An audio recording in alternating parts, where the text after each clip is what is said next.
Hello നമസ്കാരം. ഇന്ന് ഞാനൊരു യാത്ര പോവുകയാണ്. അന്നേരം മോൻ ഈ കരയുന്നതിൻ്റെ കാരണം എന്ന് പറയുന്നത് കഴിഞ്ഞ ആഴ്ച ചൂണ്ടയിടാൻ പോയി, ഈ ആഴ്ചയൊക്കെ ചൂണ്ടയിടണമെന്ന് പറഞ്ഞു. അപ്പോൾ ഞാനതൊന്ന് മാറ്റി പിടിച്ച് ചൂണ്ടയിടൽ നമുക്ക് അടുത്ത ആഴ്ചയാക്കാം. ഞങ്ങൾ പോകുന്നത് വെള്ളനാതുരത്ത് ബീച്ചിലാണ്. അവിടെ കരുനാഗപ്പള്ളിയിൽ നിന്ന് ഒരു 5 കിലോമീറ്റർ പടിഞ്ഞാറോട്ട് പോകുമ്പോഴാണ്. അത്യാവശ്യം ഇപ്പോൾ ഏറ്റവും നല്ല ക്രൗഡായിട്ട് ആൾക്കാർ വന്നുകൊണ്ടിരിക്കുന്ന ഒരു ബീച്ചും കൂടിയാണ് വെള്ളനാതുരത്ത് ബീച്ച്. അത്യാവശ്യം നല്ല കുട്ടികൾക്കും ഫാമിലിയായിട്ടൊക്കെ വന്ന് നമുക്ക് ഇതിൻ്റെ ഏറ്റവും വലിയൊരു ഗുണമെന്ന് പറയുന്നത് നല്ലൊരു ഏരിയ ഉണ്ട്. ഇപ്പോൾ അഴീക്ക ബീച്ചിലാണെങ്കിൽ നമുക്കൊരു വണ്ടി അങ്ങോട്ട് പോയി കഴിഞ്ഞാൽ റിട്ടേൺ വരുന്നതിനൊക്കെ വളരെ ബുദ്ധിമുട്ടാണ്. ഇവിടെ നമുക്ക് വണ്ടി യാത്ര ചെയ്യാനൊക്കെ നല്ല രീതിയിലുള്ള ഏരിയ, റോഡിനായാലും വണ്ടി പാർക്ക് ചെയ്യാനുള്ള നല്ല സ്പേസും അവിടെ ഉണ്ട്. ഞാനവിടെ ചെന്നപ്പോൾ തന്നെ ഒരു 5:30 ആയി. ഒരുപാട് വെയിലുള്ള സമയത്ത് നമുക്ക് അവിടെ ചെന്നാലും നിൽക്കാൻ പറ്റില്ല. പിന്നെ പഴയ ഒരു ഇതൊക്കെ മാറി ആ ബീച്ച് കണ്ടപ്പോഴത്തേക്കൊന്ന് ബൂസ്റ്റായി മീൻപിടുത്തത്തിൻ്റെ പ്ലാൻ മാറ്റി വെച്ച്.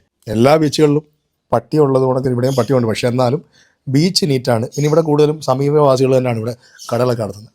പിന്നെ ഇപ്പോൾ അത്യാവശ്യം എല്ലാ ആഴ്ചയിലും ഓരോ ആഴ്ച കഴിയും തോറും ഇവിടെ ഇമ്പ്രൂവ്മെൻ്റ് ആയിട്ട് ഒരുപാട് ആൾക്കാർ ദൂരെ നിന്ന് വരുന്നുണ്ട്.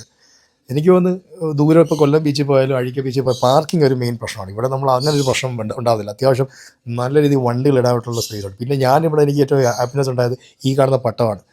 പണ്ടെങ്ങാണ്ട് പണ്ട് വയലിൽ പോയിരുന്ന് പറത്തി ഓർമ്മയുണ്ട്. ഇത് പറത്തുമ്പോൾ ഒരു വല്ലാത്ത ഇങ്ങനെ പട്ടം നമ്മൾ തന്നെ ഉണ്ടാകും. നമ്മളിത് പറത്തി കഴിയുമ്പോൾ കുത്തിപ്പൊങ്ങുമെന്ന് പറയും, താഴെ വന്ന് കുത്തി. അത് കറക്റ്റ് ഒരു ഉണ്ടാകുന്ന ഒരു സ്ട്രക്ചർ കറക്റ്റല്ലേ കംപ്ലൈൻ്റ് ആവും. പക്ഷെ അതിന് ഒരുപാട് പ്രാവശ്യം പറത്താൻ പറ്റി. പിന്നെ ഇവിടെ ഉപ്പിലിട്ട മാങ്ങ ഒരു രക്ഷയില്ല കേട്ടോ. 1 കിലോയ്ക്ക് 100 രൂപയാണ്. ഞങ്ങൾ കുറച്ച് വാങ്ങിച്ചായിരുന്നു.